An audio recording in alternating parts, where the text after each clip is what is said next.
Olá, alunos! Bem-vindos ao canal Praticando Ciências. Eu sou a professora Samantha Martins e a aula de hoje é sobre as rochas.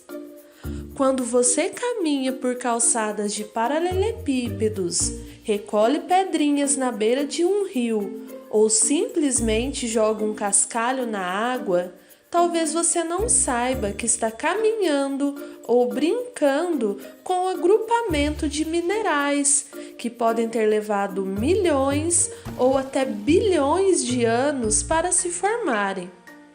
O granito das calçadas, as pedrinhas na beira dos rios e os pedregulhos são pedaços ou porções de rochas. Estas rochas são agrupamentos de minerais que se constituem na crosta terrestre e na superfície do planeta. Mas como as rochas se formam? O magma pode vir à superfície por meio de erupções vulcânicas, que ocorrem já em fendas existentes nestes pontos de encontro entre as placas tectônicas. Ao chegar à superfície, o magma se esfria e se solidifica, formando as rochas. Esse processo de formação é dinâmico e contínuo ao longo de milhares de anos. Com o passar do tempo, uma rocha pode sofrer modificações e originar outros tipos de rochas. Mas como são classificadas essas rochas? De acordo com a constituição e a maneira como essa rocha se formou, pode ser classificado como magmática, sedimentar ou metafórmica. A primeira que a gente vai ver vai ser as rochas magmáticas ou ígneas. Magma de magma ou ígneas, que vem do latim e significa fogo. Estas rochas ígneas, elas são formadas pelo resfriamento do magma, dependendo de como e onde o magma se resfria. As rochas magmáticas, elas podem ser classificadas em intrusivas ou extrusivas. As rochas magmáticas intrusivas são as que resultam do resfriamento lento do magma no interior da crosta terrestre. Como, por exemplo, bastante comum no Brasil, podemos citar o granito, formado por 3 minerais: o feldspato, o quartzo e a mica. As rochas magmáticas intrusivas são rochas muito duras. O granito é utilizado no calçamento de vias públicas e, depois de lixado e polido, ele também pode ser usado para revestir pias, pisos e balcões. Os granitos mais comuns na natureza são os acinzentados e avermelhados. Porém, também existem outras cores, como a branca, que tem aqui um exemplo de um feldspato branco polido. Tendo também como exemplo um feldspato misturado com quartzo, que é esse mais transparente, mas com um pouquinho de feldspato no seu interior, na sua composição. Já as rochas magmáticas extrusivas, elas são formadas na superfície da Terra, quando a lava expelida por vulcões se solidifica. Por exemplo, desse tipo de rochas, podemos citar a obsidiana, o basalto e a pedra-pome. Temos aqui alguns exemplos de rochas magmáticas extrusivas ou vulcânicas. A obsidiana é uma rocha escura de aspecto vítreo, conhecido como vidro vulcânico, e ela era utilizada por povos primitivos para construir pontas de lanças e outros instrumentos afiados. O basalto, que é uma rocha magmática extrusiva, mais comum na superfície da Terra. Por ser muito dura, ela é usada em pavimentos ou pisos. Aqui eu tenho um exemplo de um basalto polido. A pedra pómez é uma rocha porosa resultante do resfriamento da espuma da lava vulcânica. Esse tipo de rocha ele é utilizado para polir objetos, eliminar calosidades e células mortas da pele, entre outras funções. Essa daqui é uma pedra pómez artificial, ela não é de verdade, mas a original é bem parecida com esta.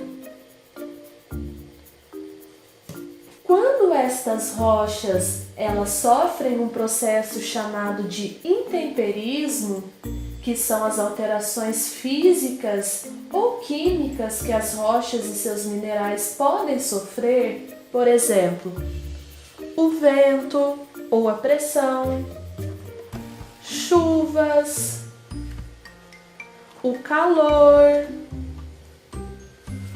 as ondas ou movimento dos rios e dos lagos, elas vão se desgastando e estas rochas elas se transformam em fragmentos menores. Estes fragmentos menores de rochas, formados através do intemperismo, eles vão ser chamados de sedimentos, e são estes sedimentos que vão formar as rochas sedimentares. Estes sedimentos, eles vão ser trazidos de outras regiões e ser depositados no solo ou em cima de uma rocha. Este processo demora muitos anos e ao longo destes anos, outros tipos de sedimentos podem ir se depositando e formando mais de uma camada sobre essa rocha.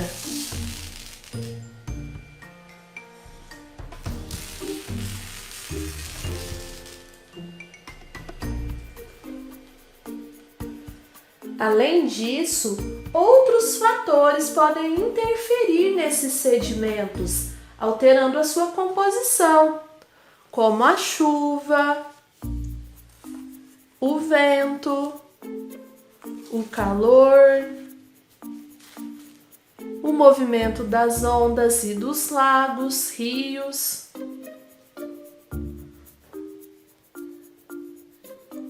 Com todo este processo, podem ser alteradas as cores destas camadas.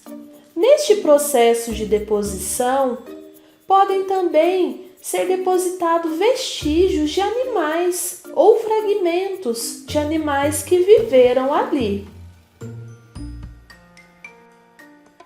Com o passar de muitos anos, podem se formar fósseis que vão ser vestígios destes animais, plantas ou outros seres vivos que com o tempo o material que compunha esses seres vivos ele vai sendo substituído por mineral que compõe estas rochas. Então este fóssil é o vestígio de um ser vivo que foi petrificado. Por isso, é muito comum encontrarmos fósseis em rochas sedimentares. Podemos citar como exemplos de rochas sedimentares a argila, que é muito utilizada na confecção de telhas, tijolos, entre outras aplicações, como o artesanato, que é muito comum em várias regiões do nosso país. Temos também o calcário, que é formado pelo acúmulo de sais de cálcio na água ou pelo depósito de conchas e esqueletos de animais aquáticos. Ele é rico em carbonato de cálcio. Além disso, temos o argilito, que é formado principalmente pela composição de grãos de argila. Temos também as rochas metamórficas, que são aquelas que vão se originar da transformação de outras rochas provocadas por alta pressão ou alta temperatura. Neste caso, há uma alteração na composição das partículas que vão constituir os minerais. Como exemplos dessas rochas que vão sofrer esse metamorfismo e se transformar em uma rocha metamórfica, podemos citar o argilito, que se transforma em xisto, o granito, que se transforma em gneiss, o calcário, que se transforma em mármore, e podemos citar como exemplo o Pão de Açúcar no Rio de Janeiro, que é uma formação de gneiss. Temos também, pessoal, as pedras preciosas, que são chamadas de gemas, que você vê em anéis, pulseiras, colares. São minerais retirados do subsolo. Rubis, diamantes, esmeraldas são exemplos de pedras raras. Quando lapidadas, apresentam brilho e beleza, sendo colecionáveis ou usadas em joalherias. No solo, também são encontradas jazidas de metais valiosos, como o ouro, alumínio, o ferro, cobre, o zinco e entre outros. Eu tenho um exemplo aqui de uma rocha que contém partículas de ferro em sua composição. Espero que vocês tenham gostado deste vídeo. Se inscrevam no nosso canal, deixe seu like, seus comentários e suas dúvidas. Aproveite para conhecer as nossas páginas no Instagram e no Facebook. Até a próxima!